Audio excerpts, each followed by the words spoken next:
John here. Welcome to Big Hard Books and Classics. And welcome to my last video of Faulkner in August 2020. We'll be doing the appendix to The Sound and the Fury. So, got that with me, sitting on the dock of the bay here. Portland, Oregon. This is my desk. I like to, just waking up. We wake up early in Portland. Full moon. West Coast.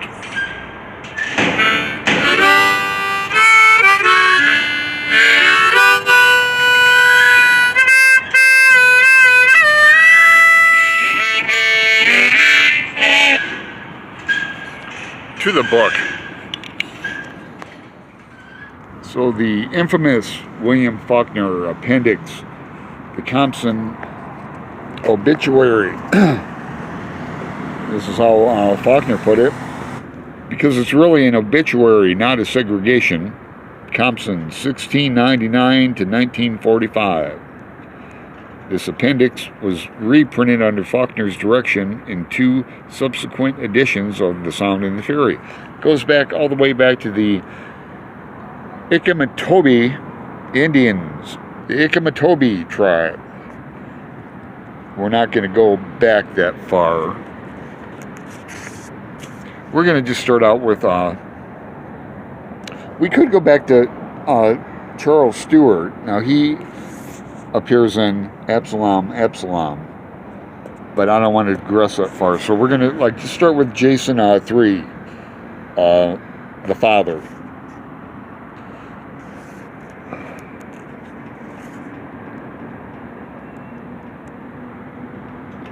(1811). They talk about some old families that are familiar with other Faulkner stories, like the Sutpens, the camp, that's the mother's maiden name, of course. Coldfield, Rosa Coldfield is a character in Absalom. Now all these little, I don't know if you want to call them outlines or character studies, they talk about other characters within. I'll show you. Like here, they're talking about Quentin and Dulcie and the family farm and all that. And with Faulkner's run-on sentences, well, I'll just start with Candace could have. Okay, Lord. I'm like trying to find where the sentence begins. This is all like one run-on sentence. Who sold the last of the property except that fragment containing the house and the kitchen garden and the collapsing stables and one servant's cabin in which Dulcie's family lived, and the golf club for the ready money with which his daughter Candace could have her fine wedding in April, and his son Quentin could finish 1 year at Harvard and commit suicide in the following June of 1910,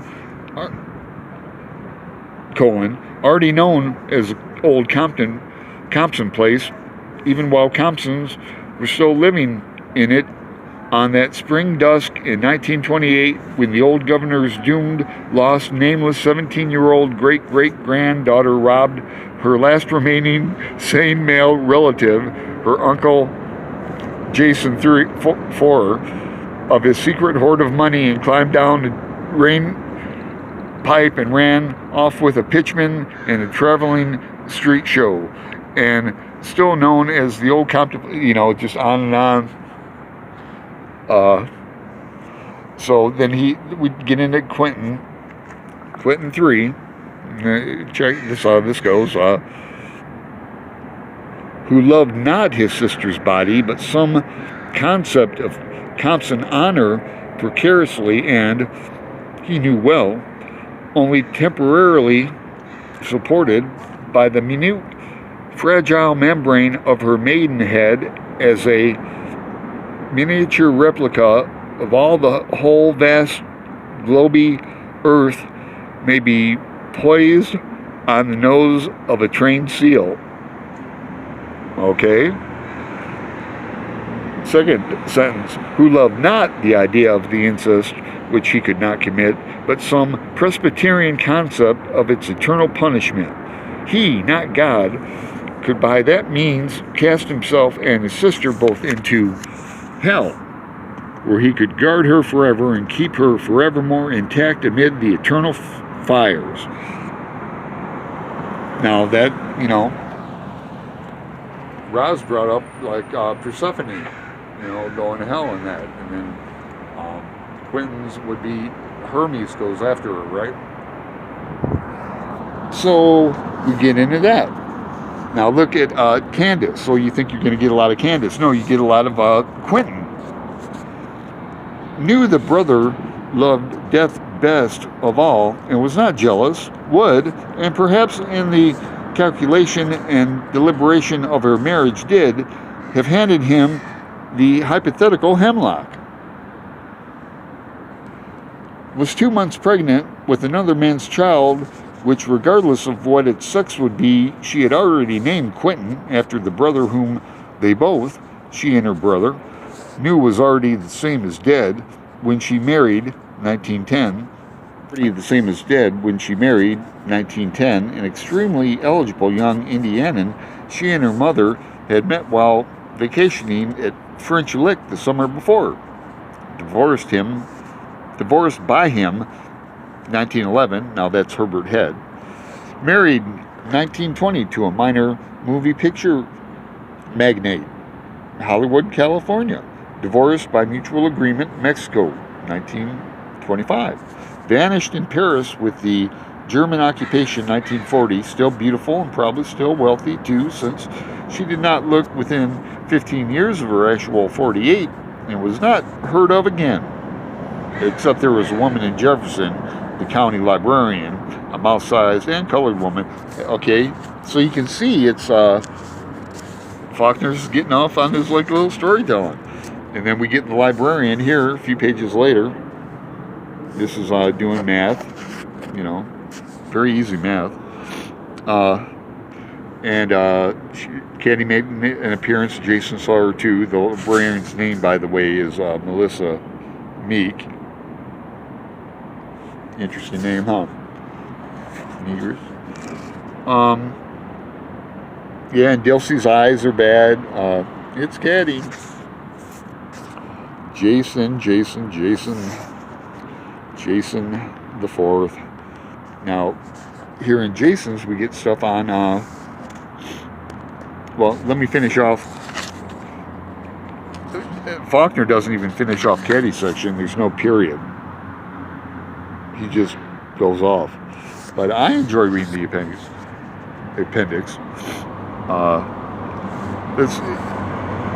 And we hear that it was over $3,000. He was afraid of the Negro cook, whom he could not even force to leave, even when he tried to stop paying her weekly wages, and who, despite all this, still managed to save almost $3,000, $2,840.50, as he reported it on the night his niece stole it.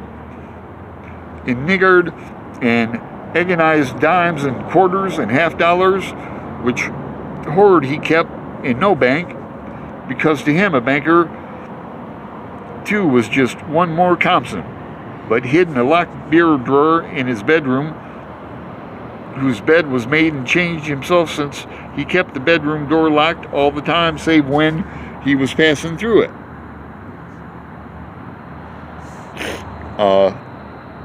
And it was more than $3,000. It was like $7,000, by the way. We get to that in Quentin's section. It's more like $7,000. Huh. Okay.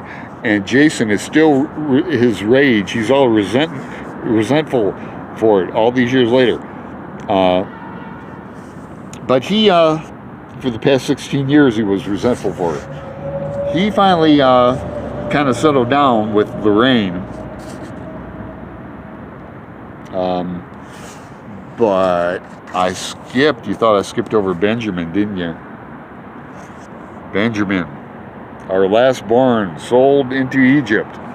Now, this is a contention to Faulkner scholars because it was Joseph, the last son, right? Joseph in the Technicolor Dreamcoat was sold into Egypt. So why does Faulkner do that? We don't know. Two cool words. I'm not going to tell you what they mean. Excuse me. But Benjamin, yeah, he really only loved three things. You know this, right? He loved one, the pasture, which was sold to pay for Candace's wedding and to send Quentin to Harvard. He loved two, his sister Candace. And three, he loved Firelight, who lost none of them because he could not remember his sister, but only the loss of her.